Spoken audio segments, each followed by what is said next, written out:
रामलला का प्राण प्रतिष्ठा महोत्सव 11 जनवरी को होगा। जन्मभूमि परिसर में भव्य तैयारियां जारी। अयोध्या। श्री राम जन्मभूमि परिसर में विराजमान रामलला का प्राण प्रतिष्ठा महोत्सव इस बार 11 जनवरी को प्रतिष्ठा द्वादशी के रूप में मनाया जाएगा।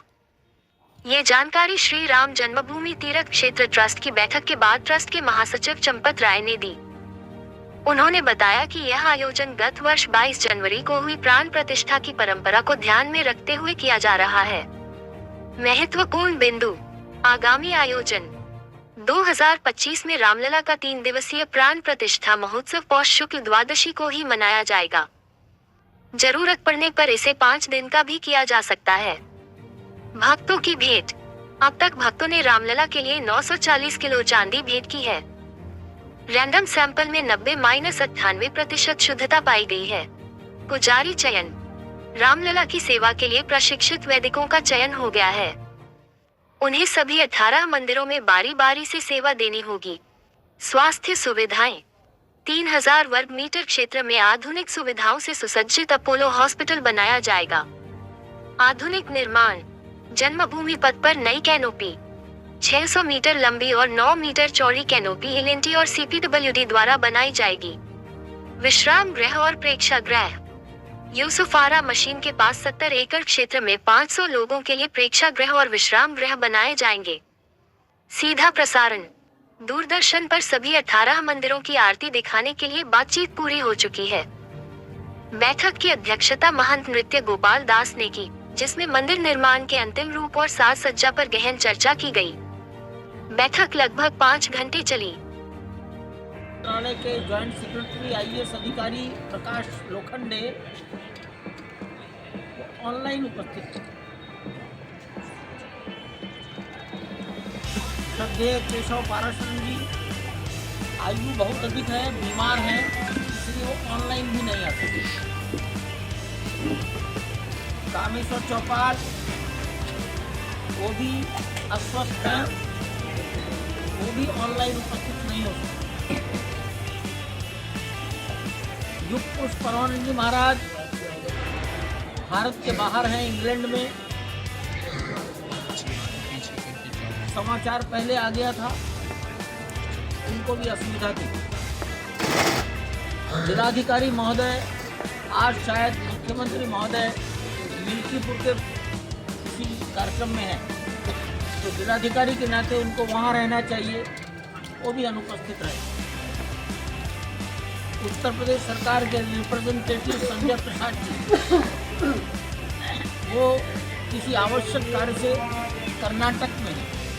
उन्होंने मुझे कहा था यदि मैं कहीं स्थिर होकर बैठ सका तभी जुड़ पाऊंगा, और अगर मुझे स्थिरता नहीं मिली काम से तो मेरे लिए असुविधा होगी। तो 11 ट्रस्ट की बैठक में उपस्थित रहे, 4 अनुपस्थित रहे। ये एक बहुत अच्छी बात है, कोरम पूरा रहा। नृत्य गोपाल दास जी के स्वास्थ्य के बारे में सोशल मीडिया पर लोग स्वेच्छा से कुछ भी डाल देते हैं।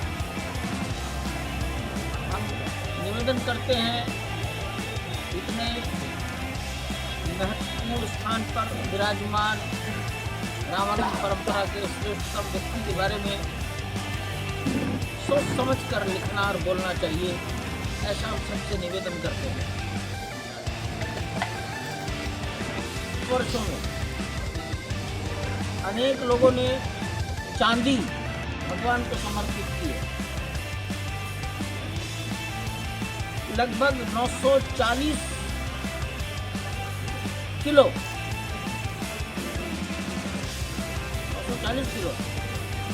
चांदी भारत सरकार की संस्था को गलाना और उसको शुद्धिकरण करना, रिफाइन करना। उस संस्था का नाम है security printing and minting corporation of India. ये डायरेक्ट वित्त मंत्रालय के अंतर्गत आती है। इसे टकसाल भी कहते हैं, security printing and minting corporation of India. इसको दिया गया है हैदराबाद में उसका मेल्टिंग किया गया, गलाया गया है। और अभी तक जितने परीक्षण हुए उससे पता लगा है कि समाज ने जो चांदी दी है वो बहुत ही अच्छी उत्तम क्वालिटी की दी। 71 सैंपल रैंडम सैंपल लिए गए, तो 71 में से 64 सैंपल की चांदी 90% से 98% तक पाई गई है। ये बहुत अच्छा रेशियो है। हम हिंदू समाज को इस कार्य के लिए हृदय से नतमस्तक होकर अपना आभार प्रकट करते हैं कि भगवान के चरणों में उत्तम क्वालिटी की चांदी समाज ने समर्पित की है।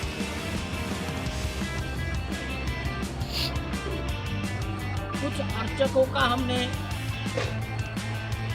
6 महीने प्रशिक्षण दिया था। उनको रखने के संबंध में चर्चा पूरी हो गई है। सभी अर्चकों को प्रशिक्षण के सर्टिफिकेट दे दिए गए।